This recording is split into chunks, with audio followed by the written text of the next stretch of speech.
سڵاتان لەبێت و ئەم کاتەتان باش بینەرانی خۆشەویستی تەلەڤیزیۆنی کۆمەڵە بە یارمەتی هاوڕێیانی هاوکارم لە خزمەتتان داین بۆ پێشکەشکردنی گەشتی هەواڵەکانی ڕۆژی سێشەممە سەرەتا سەردیاڕی چەند هەواڵ.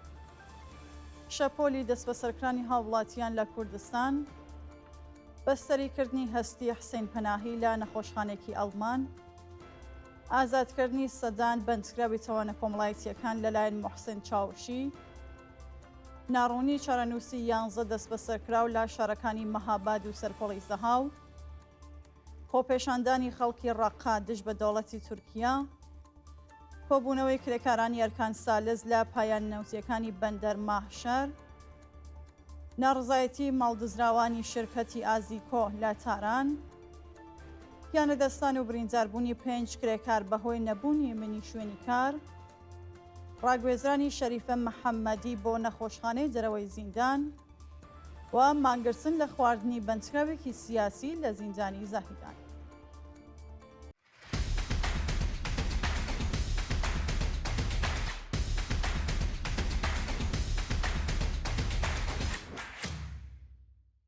شەپۆلی دەست بە سەرکرانی هاوڵاتیان لە کوردستان لە ڕۆژانی ڕابردوودا 7 شارۆمەندی دیکە لە شارەکانی سەقز، شنۆ، مەهاباد، ورمێ و سەردەشت لەلایەن هێزە ئەمنیەکانەوە دەست بە سەرکراون. بەپێی راپۆرتەکان دوو هاوڵاتی خەڵکی گوندی خۆردەلووکی سەر بە شاری سەقز بە ناوەکانی فەردین نووری و فایق ڕەشیدیان، دوو گەنجی خەڵکی گوندی سۆفیان و شنۆ بە ناوەکانی هێمن شا محەممەدی و ڕەسوڵ پورخزری، هاوڵاتیەک لە شاری مەهاباد بە ناوی فایق قادرزادە، بەندکراوێکی سیاسی پێشوو لە ورمێ بە ناوی کەیوان ڕەشوزادە و هاوڵاتیەکی خەڵکی سەردەشت بە ناوی ئیسماعیل عوسمانی لەلایەن هێزەکانی حکوومەتەوە بەبێ بەڵگەی قەزای و بە توندوتیژیەوە ڕەفێنراون. بەستەریکردنی هەستی حسێن پەناهی لە نەخۆشخانەیەکی ئەڵمان. دایکی هەستی حسێن پەناهی قوتابی خەڵکی دێولان کە لە سەردەمی شۆڕشی ژینا بە زەربەی باتۆمی سەرکوتگەران چوو بووە کۆما، ڕایگەیاندووە کە هەستیان بە مەبەستی وەرگرتنی چارەسەری پزیشکی بۆ نەخۆشخانەیەکی ئەڵمان گواستووەتەوە و لەوێدا نەشتەرگەری بۆ کراوە. دایکی هەستی با بڵاوکردنی وێنەیەکی کچەکەی لەسەر تەختی نەخۆشخانە وتی ئەمانە پەلکەی قژی هەستیە، مێرمەنداڵی کەسەنیا بە بیانووی کچبوون کەوتە بەر ڕق و کینەی سەرکوتگەرانی کۆماری ئیسلامی. هەستی حسێن پەناهی لە ڕاوتی ناڕزایەتیەکانی شۆڕشی ژینا لە شاری دێولان لەلایەن هێزە ئەمنیەکانەوە دەست بەسەر و پاش ئەشکەنجە و ئازار ئازاد کرا. ئەو قوتابیە لە کاتی چوونەوە بۆ ماڵ بەهۆی هەڕەشە و گوشاری هێزەکانی حکوومەت خۆی لە سرویسی مەدرسە فڕێجایە خوارەوە و چووە کۆما. پاش چەند مانگ هەستی لە کۆما هاتە دەرەوە، بەڵام دۆخی تەندروستی هەروناجێگیر بوو. بۆ بۆنەوە ڕەوانەی نەخۆشخانەیەکی ئەڵمان کرا و ئێستا چارەسەری پزیشکی وەرەگرێت. ئازادکردنی سەدان بەندکراوی تەوانە کۆمەڵایەتیەکان لەلایەن موحسێن چاوشی. موحسێن چاوشی هۆنەرمەند و گۆرانیبێژی خەڵکی کرماشان و لەدایکبووی خۆڕەمشار لە سەرەتای ئەم ساڵەوە تا بە ئەمڕۆ سەدان بەندکراوی تاوانە کۆمەڵایەتیەکانی بە پەرداختی دیە لە زیندان ئازاد کردووە.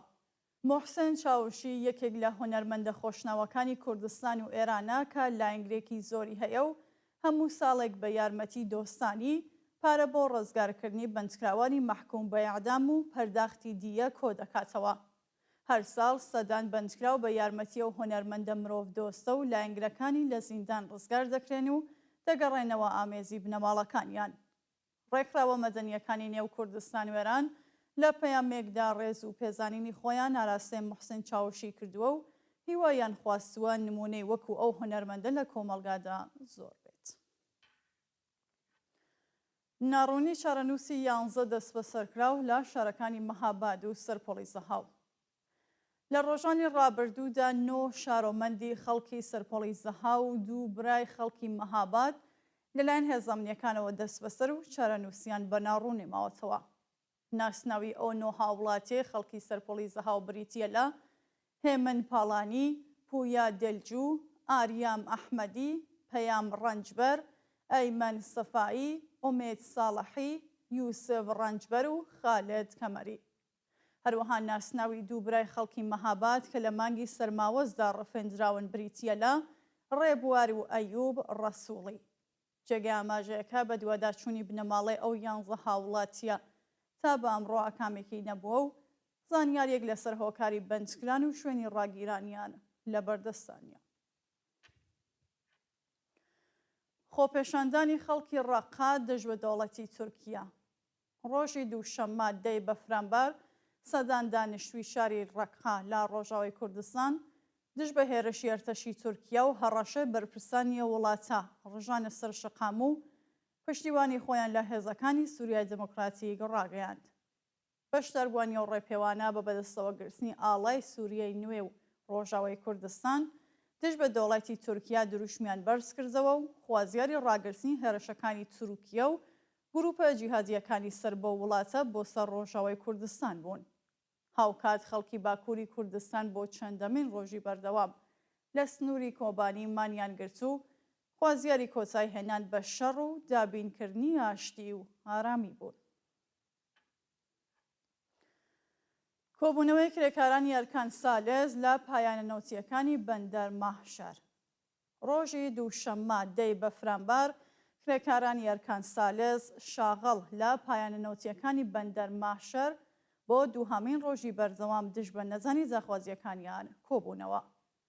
کرێکارانی ئەرکان سالێز لە کۆبوونەوەکانیاندا خوازیاری پێدزانی جاخوازیە دوەخراوەکان، زیادکردنی حەقدەست بە پێڕێژێ هەڵاوسان، وەلانانی جیاوازی، دابینکردنی بیمەی دەرمانی و ئیمکاناتی ڕەفاهی، بەڕێوەچوونی یاسای 14 ڕۆژکار 14 ڕۆژ پشودان، بەکردەوە دەرهاتنی گەڵاڵەی ڕیزبەندی پیشەکان، وەنالانی پەیمانکار و نوێکردنەوەی گرێبەست، گۆڕانی دۆخی پیشەیی و چاکسازی لە ژیان و معیشەتیان بوو. ناڕزایەتی ماڵدەزراوانی شرکەتی ئازیکۆ لە شاری تاران. ڕۆژی دووشەممە دەی بەفرامبەر ماڵدەزراوانی شرکەتی بەرهەمهێنانی ئۆتۆمۆبیلی ئازەربایجان واتە ئازیکۆ لە ئاستقەرەبوون نەکردنەوەی زیانەکانیان ناڕزایەتیان دەربڕی. ماڵدەزراوان با کۆبوونەوە لە بەردەم دادگای تاوانە کۆمەڵایەتیەکان لە شاری تاران خوازیاری ڕوونکردنەوەی چارەنووسی داراییەکانیان بوون. ناڕازیان ڕایانگەیاند 3000 کەس سکاڵایان دژی بەڕێوەبەرانی شرکەت تۆمار کردووە، بەڵام 7 ساڵ کاتی بردووە تا یەکەم جەلەسەی دادگایی تاوانباران بەڕێوە بچێت. گیانەدەستان و برینداربوونی 5 کرێکار بەهۆی نەبوونی منی شوێنی کار. لە ڕۆژانی ڕابردوودا 2 کرێکار لە شاری مەشهەد بەهۆی نەبوونی منی شوێنی کار گیانیان لەدەستاوە و 3 کرێکاری دیکە لە نەسیمشار و سەهاند بریندار بوون. بەپێی راپۆرتەکان کرێکارێکی تەمەن 40 ساڵ لە شاری مەشهەد بەهۆی ڕووخانی داروپەردوو بەسەری جاگیانی لەدەستاوە و کرێکارێکی کەندنی کارێز لە هەمان شار بەهۆی بەربوونەوە لە بەرزای گیانی بەخت کردووە. هاوکات 3 کرێکار لە نەسیمشار و سەهەندی سەر بە ئازەربایجانی شەرقی بەهۆی ڕووخانی دیوار و بەربوونەوە لە بەرزای بەسەختی بریندار و ڕەوانەی نەخۆشخانە کراون. ڕاگوێزرانی شەریفە مەحەممەدی بۆ نەخۆشخانەی دەرەوەی زیندان. پاش بە دوواداچوونی بنەماڵە و ڕێکخراوەکانی مافی مرۆڤ داستانی ڕەشت ڕێگەی بە گواستنەوەی شەریفە مەحەممەدی بۆ نەخۆشخانەی دەرەوەی زینداندا. بەپێی راپۆرتی کەمپینی بەرگری لە شەریفە مەحەممەدی ئەو چالاکە کرێکاریە لە زیندانی لاکانی ڕەشت تووشی عفونەتی نینۆک بووە و نەخۆشی پەنجەکانی دیکەشی گرتووەتەوە. پێشتر پزیشکانی دەرمانگەی زیندان سەبارەت بە ئەگەری بڕینەوەی پەنجەکانی ئەو بەندکراوە لە زاهاتووی نزیکدا هۆشداریان بە بەرپرسانی قەزای گیلاندا بوو.